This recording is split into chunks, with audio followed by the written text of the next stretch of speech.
Hey guys, Lyra Linx here, back with chapter 10 of I Miss You.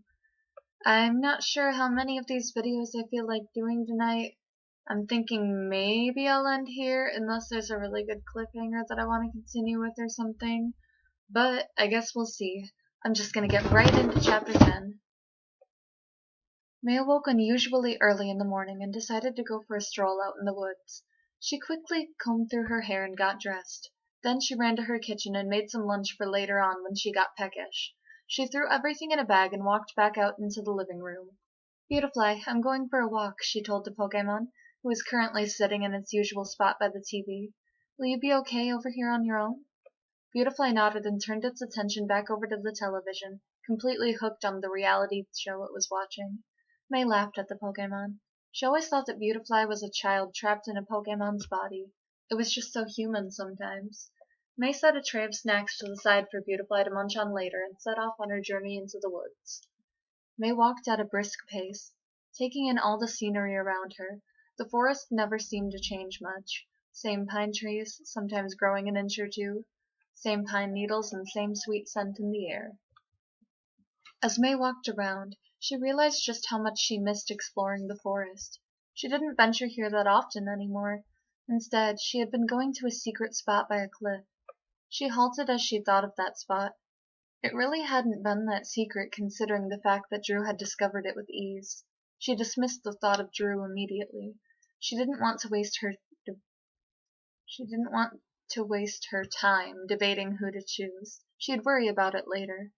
Or at least that was what she thought before she came across a young trainer standing out in the woods. This boy had long, spiky brown hair and eyes almost as determined as Ash. He wore a plain black shirt, purple pants, and some tennis shoes. There was also a purple pendant tied around his neck. She remembered an old rival Ash had described to her before, and this trainer had matched the description perfectly. What had his name been? Gary Oak, was it? Excuse me, it appears I can't talk right now. Standing next to this Gary Oak guy was a girl. She had long brown hair pushed down by a white hat with a Pokemon logo on it. She had pretty blue eyes that matched her tank top. She also wore a red skirt and long blue knee socks. The way they stood together led May to believe that they must be a couple. They stood hand in hand, and the girl was leaning on Gary's shoulder. Just as May was about to turn around, as not to intrude on their date, the voice she thought was Gary called out at her. "Hey, are you spying on us?" he called out at her. "Get over here." May wanted to run away, but decided that would make him even more suspicious of her and might cause him to chase after her. She walked over without protest. "Who are you? Were you spying on Leaf and me?" Leaf. That must be the girl's name. "My name is May, and I didn't mean to interrupt you two. I was just out for a walk." Gary didn't look convinced. He narrowed his eyes at her and grunted in disgust. May yelped a bit in fear. "Do you know who you're messing with? I'm Gary Oak, the world's best Pokemon trainer. If you want to pick a fight, I guarantee that you'll lose." "No, I don't want to fight. I really didn't mean to intrude." May was terrified of this guy. He looked like he might rip her head off. She cowered in fear, wishing that she was anywhere else. Leaf rolled her eyes at Gary. "Okay, first of all, Gary, you are not even close to being the world's best Pokemon trainer." May couldn't help but giggle at the look on Gary's face as Leaf said that. "And two, you don't need to be so overprotective. I think she really is just passing by. Why would anyone come out into these woods to spy on us anyway?" Gary's shoulders slumped in defeat. "Yeah, you're right as usual, Leaf. Of course I am," she bragged, raising her head high.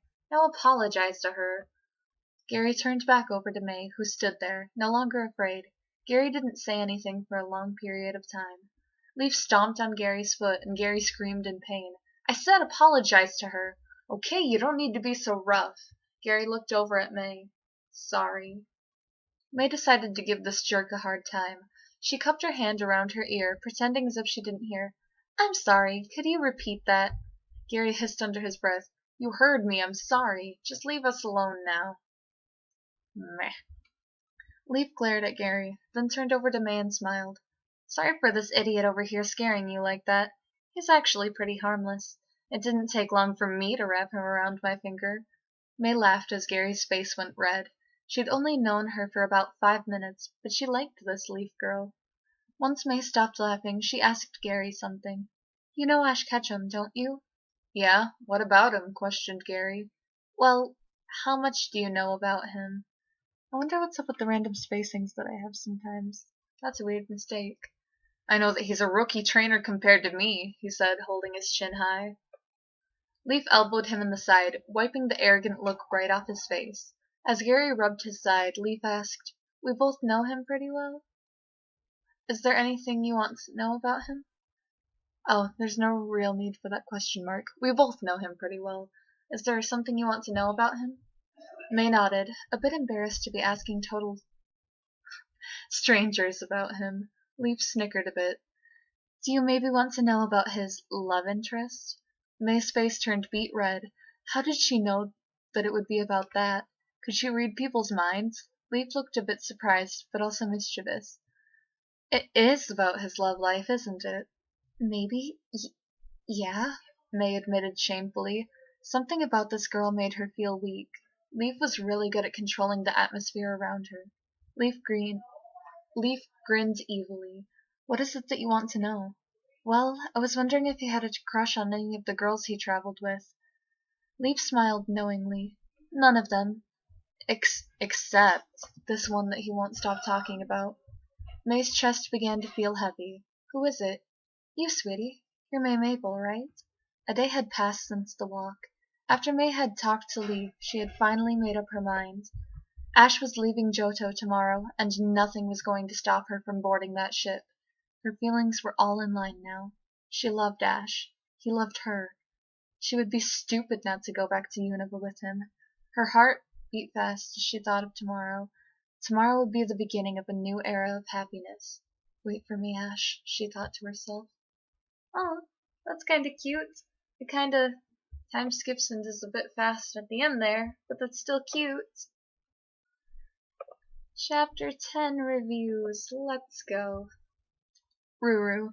Ooh, Leaf and Gary are included in this. Didn't expect that happening. Great chapter as always, Ichigo. Monday. Clap, clap, clap for May choosing the right person.